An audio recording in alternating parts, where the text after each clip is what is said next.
Hey, what's up ladies and gentlemen, this is David Benjamin from healthywildandfree.com. Today I want to share with you 5 different foods or food groups that are actually healthier when cooked. Now I'm a huge advocate of raw food. Raw foods have all the enzymes, antioxidants, minerals, vitamins, and all the power-packed nutrition that your body needs and your health needs in order to be healthy, have energy, sleep well, and detoxify the body properly. So I'm a huge fan of raw foods. But there are exceptions, and that's one thing I think the raw food community really tends to ignore is there's so many diet-like cults out there, whether it's being a fruitarian or a vegan or pescatarian or paleo or whatever it may be.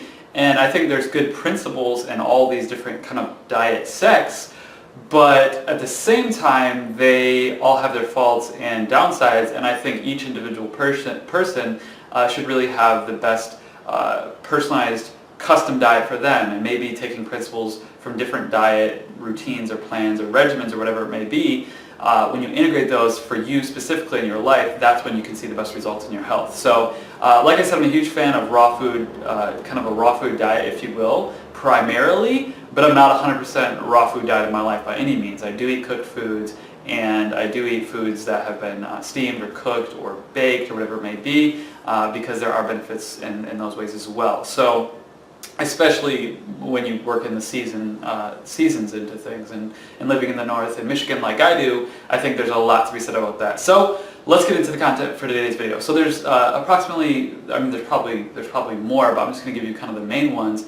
There's 5 different foods or food groups that you specifically benefit from more when you cook the foods in different ways. So what I'm talking about today is anti-nutrients. Now if you're not familiar with anti-nutrients are basically compounds in food such as oxalates, phytic acid, and solanine, and different other compounds in foods that inhibit the absorption of nutrients. So like I said, raw foods are great because you get all those nutrients, and when you eat raw foods without cooking them, you're getting all those nutrients, because when you cook food, the nutrients get cooked out.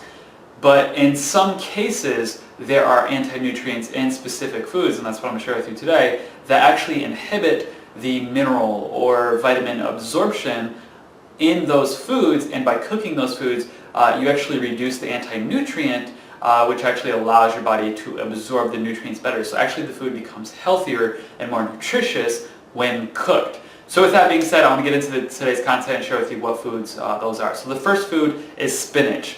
Spinach is very common. If you get those boxes of leafy organic greens, spinach is in literally every one of them, as far as I've seen at least. So even if the spinach is organic, whatever it may be, spinach has oxalates in it, which inhibits mineral absorption, specifically iron, and I believe I want to say calcium, but definitely iron. So if you want to keep your iron absorption levels high and your mineral absorption levels high, eating a lot of spinach raw is just not the best idea. So spinach is one of those foods that you want to steam or slightly cook to reduce the oxalate content in that food in order to increase your mineral and nutrient absorption. The second category of foods is cruciferous vegetables. I'm talking broccoli, cauliflower, things like that. Cruciferous vegetables have anti-nutrients as well, and by cooking and breaking them down, not only, there's a few things with that too. Cruciferous vegetables are a little bit hard to digest. They're they're harder to digest. It's not like a cucumber or fruit or anything like that. Like broccoli, if you look at it, it's very fibrous, it's very dense, and by steaming it, it gives the body a little bit of a break because it's easier to digest. But they also contain anti-nutrients that inhibit vitamin and mineral and nutrient absorption. Next we have beans and grains. Beans and grains contain anti-nutrients, and by obviously cooking them, we all pretty much cook beans and grains, but when you cook those, the anti-nutrients are reduced and you get more nutrition and nutrient absorption within that.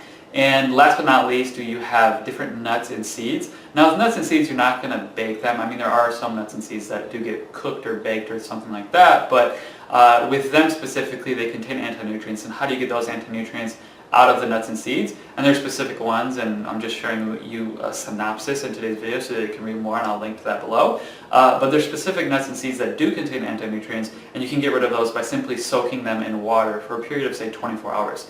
By soaking them in water, the anti-nutrient leaks into the water, You pour the water out, you let the nuts or seeds dry, whatever it may be, what have you, and those anti-nutrients are reduced because they literally leave in that water. So by soaking them, you can reduce those anti-nutrients.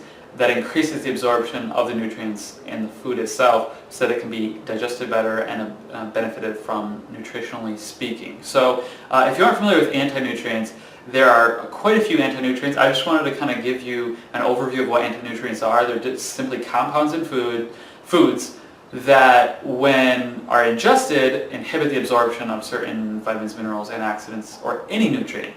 And by cooking, or in the case of nuts and seeds, sprouting them in water, you're actually reducing those anti-nutrients and allowing for better absorption of those nutrients. I'll give you another example. Tomatoes are a great example.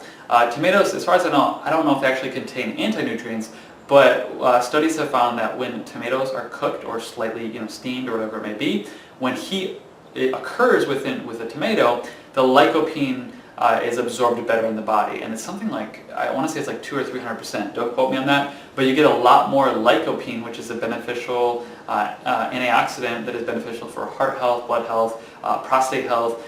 It prevents cancer formation in the body, things like that, simply by cooking tomatoes. So tomatoes are great raw too, but when you cook them, you get a little added benefit in that specific way, at least. Now, it may hinder other nutrients within the food, vitamins, minerals, whatever it may be, but you're getting more lycopene. So I think some of this, 100% raw food diet, or even, like 95% raw food, it can be detrimental in certain ways, because if you stop cooking foods completely, you start ingesting more anti-nutrients. And then the other thing too is some people can have issues with too much raw food in their diet, with a leaky gut, or just their body having a hard time digesting all these starches and all this strong kind of fibrous food, which is beneficial, but at the end of the day, you need the harmony in your diet and in your body of not only the nutrients and the micronutrients, vitamins, minerals, antioxidants, and all those types of things, but you also need the fiber, the fats, yes, the fats, the proteins, the sugars as well, fruit sugars, the plant sugars and polysaccharides in mushrooms and things like that. So it's really important to understand that holistically, and really harmonizing health in your diet, it's important to see the big picture and not to get too stuck in one way of thinking or one way of living or one way of eating, because the more narrow you get in your diet, which is what a lot of diet books teach, the more your health is harmed long term, even if it's a quote-unquote healthy diet, whole foods, raw foods, things like that. Because if you're focusing solely on raw foods, whole foods, or don't eat starch, or don't eat fats, or don't eat proteins, or whatever it may be, you're limiting the capacity of your body, the capacity of your energy, the capacity of your brain, the capacity of your metabolism, the capacity of your sleep, the capacity of your body to rebuild itself. So you don't want to limit the capacity of your body by limiting macronutrients or selectively choosing macronutrients and kind of approaching your diet that way, because micronutrients are in all the different kind of portions of macronutrients. They're in proteins, they're in fats, they're in sugars, fruit sugars, things like that. So it's important to keep an open mind and understand health and diet, and just be a little bit smarter. Do your research, learn a little bit more. And in regards to anti-nutrients, I just want to share that information with you so you can read further and understand further. So I linked up an article below, right next to this video, linking to those food groups and explaining the anti-nutrients and what minerals or vitamins or nutrients in general that are affected by cooking those foods. So there's 5 foods or food groups that are healthier when cooked or sprouted. The nuts and seeds sprouted, but the other 4 are healthier when cooked or steamed. So check the article out below. Thanks a lot for your time. My name is David Benjamin from healthywildandfree.com. Make sure to live healthy, wild, and free. Please like this video if you learned something. Comment, favorite, share, subscribe for future videos, and follow us on Facebook and Pinterest and here on YouTube, as well as healthywildandfree.com, the blog. You can subscribe to our email newsletter. You can keep updated wherever you are at. We are also. So I hope to see you in a social outlet or in the articles or videos. And until next time, live healthy, wild, and free, and take it easy. Bye.